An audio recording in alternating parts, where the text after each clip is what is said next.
Welcome to Adventure Cities, where we're exploring Sydney, Australia. We're in a cable car hanging over an enormous drop. I'm feeling a little bit nervous. There you go, how's that view out your window? Wow, look at that. To really, truly understand the full story of the Blue Mountains, you've got to be a canyoner, because you've got to get down into the depths. The secret, as Elf told me, is bum up, eyes up. Bondi loves a bum. Yeah, baby! Australia's largest city, Sydney is a unique, intoxicating metropolis where life is very much centred on the outdoors and a mesmerising sequence of beach after glorious beach knitting the neighbourhoods together. At the heart of it all is the famous Sydney Harbour, setting the scene for everything this city does best. The views pull you into this iconic setting, but the food keeps you coming back for more. Sydney's restaurant scene is next level delicious. G'day and welcome to The Minute. Thank you very much indeed. I mean, the first thing to say is there any better place to have a restaurant in Sydney than in the Opera House? Wow. The seafood scene here is particularly strong, and one of the all-time local favourites is Ocean to Table Temple Golden Century. This is an epic feast of golden proportions. The lobster looks fantastic. This one's cooked Singapore style, okay. So it's a sweet chilli with a little bit of tang to it. What do you think? You can see how you got so famous. Just a short drive from Sydney, the Australian Reptile Park sounds like it's stuffed with scales, but it's also home to a large population of rescue mammals. And the dingoes seem pretty intrigued by our cameraman. These guys are actually desert dingoes. I just love him. It's all about him. What do you think it is about Australia that makes all the people and the animals so relaxed and happy, like Bucky? Yeah, well, I think they're just reflecting the same mood that we have. There's not many places where your work is to hang out with animals outside all day long and you go home happy from it as well. Back in Sydney, I traded wombat cuddles for another unforgettable experience. A bird's eye view of the city at sunset. There you go, how's that view out your window there? Wow, look at that. I don't know if there's a city anywhere in the world that looks as beautiful like this at sunset.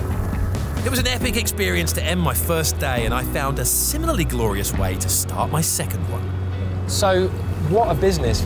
A very simple idea, but a beautiful one. You bring people out on the harbour, teach them the fundamentals of kayaking, Yep. and then celebrate the sunrise with a lovely coffee. Exactly. What's not to love? Wow, what a way to start the day, Laura. This is absolutely phenomenal. Beautiful. And you picked a gorgeous day to come out here on Sydney Harbour. Just look at the colours in the sky. It's insane. Well, cheers to a new day in Sydney. Cheers. After seeing the Sydney Harbour Bridge from below, now it was time to climb it. So Bridge Climb's been operating since October 1998. Since then, we've seen millions of people come through our doors and get to experience the best views that Sydney has to offer. On a really busy summer's day, we might have up to 1,800 people climbing in one day. Oh, wow, and there's the harbour in all its glory. It is stunning. So there's a lot of boats out there, and people here use the boats for transportation Absolutely. a lot. So many people live by the water that the ferry is such an obvious mode of transport, and it's a beautiful way to get around as well. Coming up here where you can see it all, where you have a guide, it's a great way to sort of be introduced to our city. So there's the famous Opera House. Yep. It just looks incredible, doesn't it? What do we know about the Opera House? Yeah, so the Opera House was opened in 1973, took 14 years to build. When the original tender got sent out to anyone in the world could submit a design for our new Sydney Opera House. And the only thing that it said on that tender, it said you can design any colour, shape, style, height you want. It just has to be two things. It has to be timeless and it has to be iconic. And yeah, I think it ticked both those boxes certainly with does. a very large red mark. Yes. Since then, it's had everything from musicals, operas, All stage kinds of shows, perform- plays, TED Talks, podcasts, recordings. So it's still very much the cultural hub for Sydney. Very much so, yeah. Oh, we must be getting near the top. I can see the flag flying. Standing on top of the bridge doesn't just change the view, it gives you a whole new perspective on one of the world's most uniquely beautiful cities. Wow, we made it. We're at the top. Well done. Yeah! Right now, the view is spectacular, but I can imagine it's also an amazing thing to do at night time when it's all lit up. It's beautiful at night. One of the best times to climb, I think, is we have a big light festival here called Vivid. It attracts millions of people every year, and this bridge is the centerpiece of it. Vivid Sydney is one of the world's most renowned arts festivals, taking over the city for 3 weeks in May and June every year, celebrating world-class talent across the pillars of light, music, ideas and food. Well, thank you so much for taking the time to climb with me and show me your beautiful city in all its glory.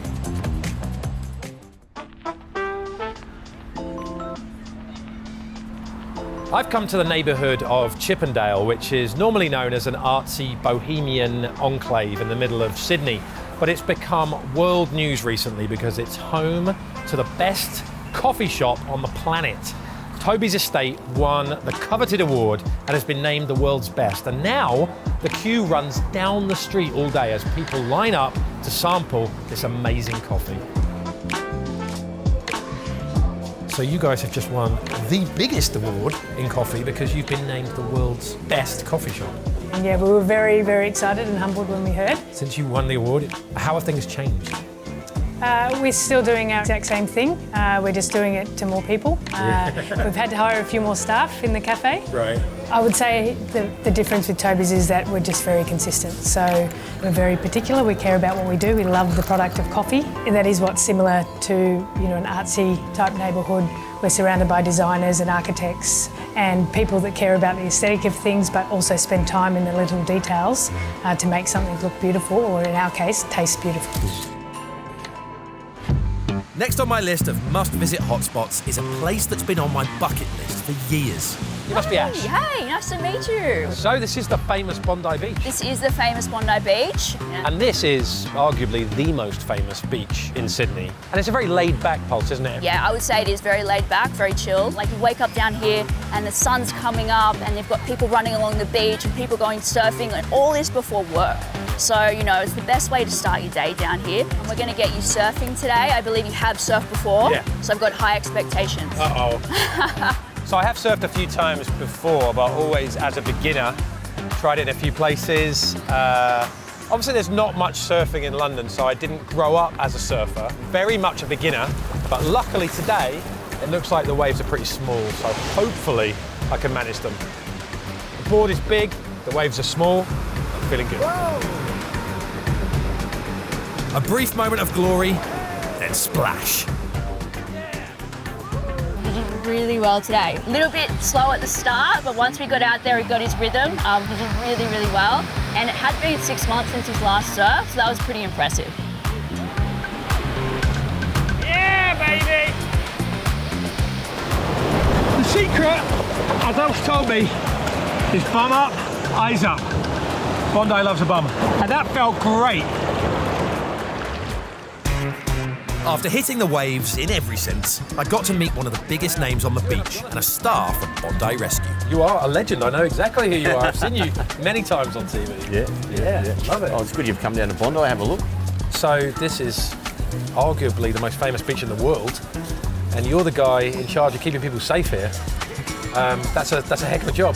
Yeah, it's a big job, big responsibility, and something that we all, all the lifeguards, we love being here and working here and helping people, and that's probably a passion for us. I mean, that mental health aspect is really key, isn't it? Because Sydney, to me, feels like a laid-back place, and perhaps the beach is the main reason for that. I mean, you have the most stressful job here because you're in charge of keeping everyone safe. Yeah. But you seem pretty laid back.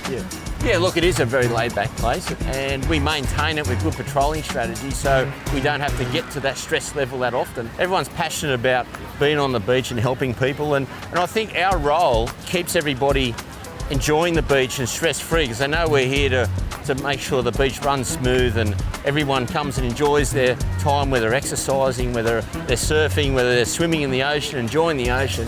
Well, it's good news that you and your team are here to keep them safe. Another paradise for ocean lovers, sheltered Shelly Beach offers snorkelers of all ages and abilities a chance to take a closer look at Sydney's marine life. So my name's Damien McClellan from Eco Treasures, and primarily we're a eco-tourism business, so the idea is getting people to our local area having nature-based experiences in conservation areas. Where we are at the moment is the Cabbage Tree Bay Aquatic Reserve, so it's quite significant that it's a no-take protected marine area. Part of Australia's Great Southern Reef, the reserve is teeming with life just metres from Shelly Beach. Even sea turtles. It's hard to believe we're only 30 minutes from Sydney's central business district. On the western edge of Greater Sydney, the Blue Mountains are rugged, wild and beautiful. And at the heart of this spectacular national park, you'll find Scenic World. So this is the world's steepest railway. It still has the Guinness Book of Records world record, which it's had for decades. It used to be a coal mine. The miners used to come down here to work, and this is very steep. Wow, look at this. You almost feel that it should stop and then go faster. So you've got to remember it's a railway line and not a roller coaster. We're in a cable car hanging over an absolutely enormous drop. I'm feeling a little bit nervous, I've got to be honest with you. We're going to be going on the top to have a little sundowner cocktail. Yeah, man, so directly below us we have the Jemison Valley. The main highlights for this valley are obviously the Three Sisters, they're sacred to the Gundungara people. They're probably the highlight of Katoomba, what it's best known for. You have Mount Solitary in the middle, and then off to the right of that you have Ruined Castle. Just watch your head. All right, mate, here we go. Here goes nothing. Oh, this is going to be the best view. Oh, my goodness me, look at that. Oh, oh, oh. So, Tony, it's almost sunset and we're about to have a sundown. I've got to say, this is the strangest place that I've ever been for a drink. I can understand that, being, 270 metres or twice the height of the Sydney Harbour Bridge. We're twice the height of the Sydney Harbour Bridge. Wow. Pillars and all, man. As jobs go, your office is pretty incredible. Most people want the corner office because of the view, but the view from your office is pretty much unbeatable, mate. Oh, cheers to that, mate. Yeah, cheers.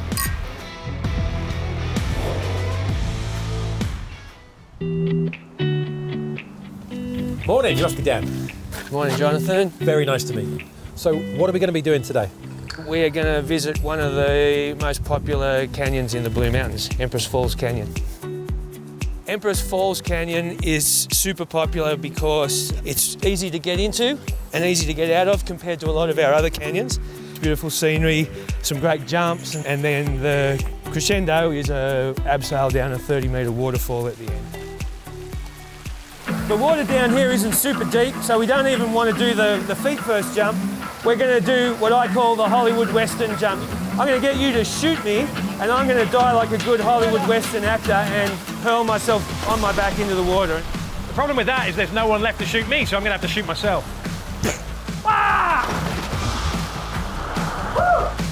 The magic of the Blue Mountains isn't in how high they are. The magic of the Blue Mountains is in how deep they are. So that's why, to really truly understand the full story of the Blue Mountains, you've got to be a canyoner, because you've got to get down into the depths. What's weird about being down here is it feels like we're in another world, because up top it's blue skies and sunshine, and down here it's wet and it's really nice and cool. I can't believe we're in a place like this, which feels like 100 million miles from civilization, but we're right on Sydney's doorstep. Keep the legs straight. Drop, drop, drop, drop. Away you go. Woo! Just go where the water and the rope are telling you to go, Jonathan. The waterfall is way tougher than it looks, because once you're inside it and that torrent is pounding on your head, it's hard to think and breathe. You go into survival mode, sparring with this natural force as you try to get your footing on the slippery rocks. I'm taking a pounding! And it's so high, making it to the bottom feels like a real achievement. Inside it, though, is next level insane. Here we go! I can't believe that something like this is so close to Sydney. It's madness.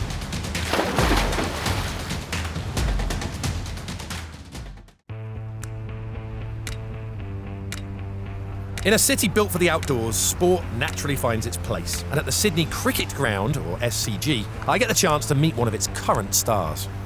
Hayden, Jonathan. Jonathan, nice to meet you. Very nice to meet you. I've been really looking forward to this. That's great. Welcome to the SCG. Can we check it out? Yeah, let's go. All right.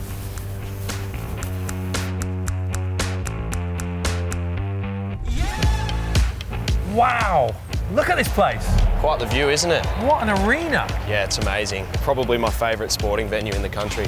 So this is an incredible job you've got. How would you compare cricket to baseball? I suppose there's some similarities in the fact that the ball gets thrown at you, you hit it with a bat, you score some runs. In our game, if you get out, that's called a wicket. So yeah, there are plenty of similarities to baseball. So what I'd really like to do is have a go. Would you be able to give me a little lesson? Yeah, let's do it. Let's get you kitted up. I've learned a little bit about this beautiful game. And now, I need to face a professional bowler. So I've got two priorities here. One, try and hit the ball. Two, try and survive. Point number 2, definitely more important than 1. All right, let's do it. I missed the first ball, but now I know exactly what to expect. Shots. Yeah! Nice. Solid thwack. Oh! Yeah! All right, so nice hitting. I managed to hit it a couple of times, defend the wicket. Yep. What's the next step? I suppose we're going to try and hit a cricket's version of a home run, a 6. Which is when it sails into the crowd? That's it. High and hard. High and hard as long as you can. Oh, bad luck. Swing and a miss. Shot. Yes. Nice one. Getting good at this. Yeah, do you need a new player? I think we've got a spot on the team for you next year. 6 time. Let's get after it.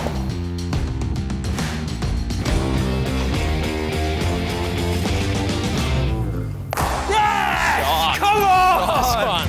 Yeah. Good from you. Thanks, mate. All good. That felt great. So I've got a tiny inkling of what it feels like for you. Yeah, imagine that, 40,000 screaming down at you as you hit it for 6. Pretty good feeling. Thank you so much for giving me a little insight into your world. Nice work, JT. Thanks, mate. Awesome.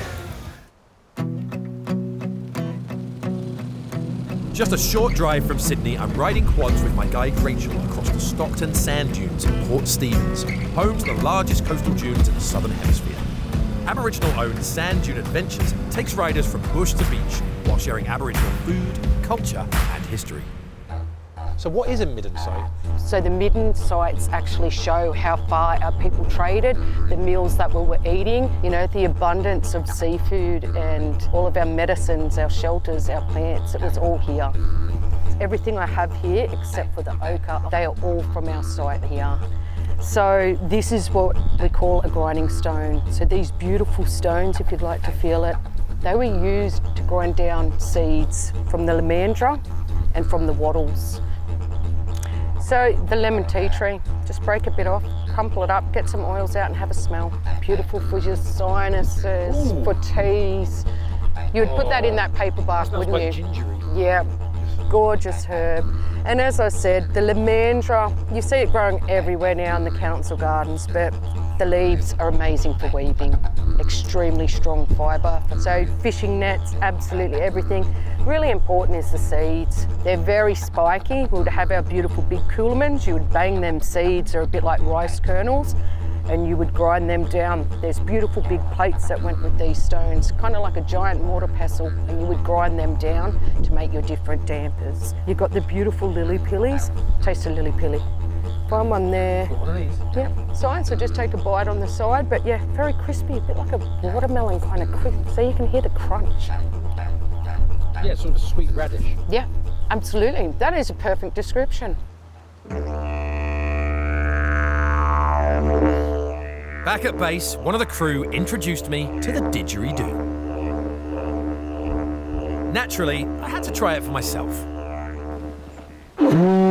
Hey, that's it, that's it. Yeah. You got the horn. All right. Take a deep breath in and breathe out, and then just go.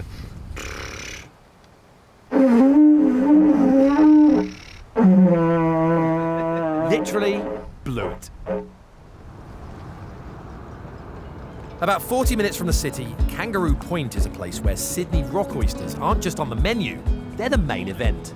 Jonathan, Tom, how are you? How are you going? Very good, thank you. Yeah, I gather oysters are on the menu this morning. Oysters today. We're on the Hawkesbury River, we're at Kangaroo Point. We're going to head round to Port Bay, see how the oysters are growing there, open a few oysters and maybe a few glasses of champagne. Port Bay is the closest to the ocean we grow our oysters. It gets a tidal flush twice a day, beautiful pristine water, absolutely amazing water quality for growing baby oysters. Each Sydney rock filters 4 litres of water an hour. They're extracting the algae, the bacteria, the fine sediment. They convert that to calcium carbonate in this part of the river to grow their shell, and then they put clean water back into the system. So they are the kidneys of the river systems. The main spawning months in this river are the months ending in September, October, November, December. Right. That's when they get fat, they get creamy, and that's what we like to eat. That's the oyster spawn. We all get a little bit fat and creamy around that time of year, don't we, Tom? I've got no idea what you're talking about. After our tour, Tom sets up a beautiful lunch near the oyster farm. However, it does come with a strict dress code. Cheers. Here we go. Look at this. The shrimps are incredibly fresh, but it's the Sydney rock oysters chilled on ice that are the real showstoppers. Once you've learned how to shuck them like a pro. We're eating oysters, we've got the champagne poured. This is high-end luxury, served in waterproof waders. Wow, so fresh. You guys lived a good life, don't you? Well, you know, you've got no idea how stressful this is to make it look easy. Someone's got to do it. Well, someone has got to do it because these aren't going to eat themselves. No, Right, let's go. come on then. Let's go. To bring it full circle, I set out once again on Sydney Harbour, returning to where my adventure began. Sundown, sails up. This is insane. The Opera House, the Harbour Bridge, the setting sun, and we're out here enjoying it on a yacht. Sydney, you beauty. After an action-packed, adventure-filled week, it's great to end the trip in Sydney Harbour. This really is the heart of the city. The water, the beaches, the outdoor lifestyle, they're all key to Sydney's character, and it's a warm, welcoming, laid-back character that you can't help but love.